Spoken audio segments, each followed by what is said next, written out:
വിശുദ്ധ മർക്കോസ് അറിയിച്ച സുവിശേഷം 7-ാം അധ്യായം 14 മുതൽ 23 വരെയുള്ള തിരുവചനങ്ങൾ. ആന്തരികവും ബാഹ്യവുമായ ശുദ്ധി. ജനങ്ങളെ വീണ്ടും അടുത്തേക്ക് വിളിച്ച് അവൻ പറഞ്ഞു, നിങ്ങളെല്ലാവരും എൻ്റെ വാക്കു കേട്ട് മനസ്സിലാക്കുവിൻ. പുറമേ നിന്ന് ഉള്ളിലേക്ക് കടന്ന് ഒരുവനെ അശുദ്ധനാക്കാൻ ഒന്നിനും കഴിയുകയില്ല. എന്നാൽ ഉള്ളിൽ നിന്ന് പുറപ്പെടുന്നവയാണ് അവനെ അശുദ്ധനാക്കുന്നത്. കേൾക്കാൻ ചെവിയുള്ളവൻ കേൾക്കട്ടെ. അവൻ ജനങ്ങളെ വിട്ട് ഭവനത്തിലെത്തിയപ്പോൾ ഈ ഉപമയെക്കുറിച്ച് ശിഷ്യന്മാർ ചോദിച്ചു. അവൻ പറഞ്ഞു, നിങ്ങളും വിവേചന ശക്തിയില്ലാത്തവരാണോ? പുറമേ നിന്ന് മനുഷ്യൻ്റെ ഉള്ളിൽ പ്രവേശിക്കുന്ന ഒന്നിനും അവനെ അശുദ്ധനാക്കാൻ സാധിക്കയില്ലെന്ന് നിങ്ങൾ മനസ്സിലാക്കുന്നില്ലേ?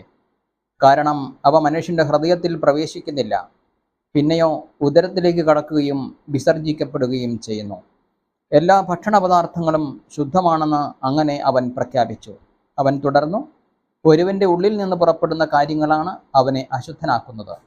എന്തെന്നാൽ ഉള്ളിൽ നിന്നാണ്, മനുഷ്യൻ്റെ ഹൃദയത്തിൽ നിന്നാണ് ദുശ്ചിന്ത, പരസംഗം, മോഷണം, കൊലപാതകം, വ്യഭിചാരം, ദുരാഗ്രഹം, ദുഷ്ടത, വഞ്ചന, ഭോഗാസക്തി, അസൂയ, ദൂഷണം, അഹങ്കാരം, മൂഢത എന്നിവ പുറപ്പെടുന്നത്.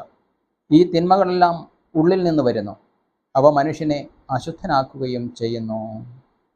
നമ്മുടെ കർത്താവായ മിശിഹായിക്ക് സ്തുതി.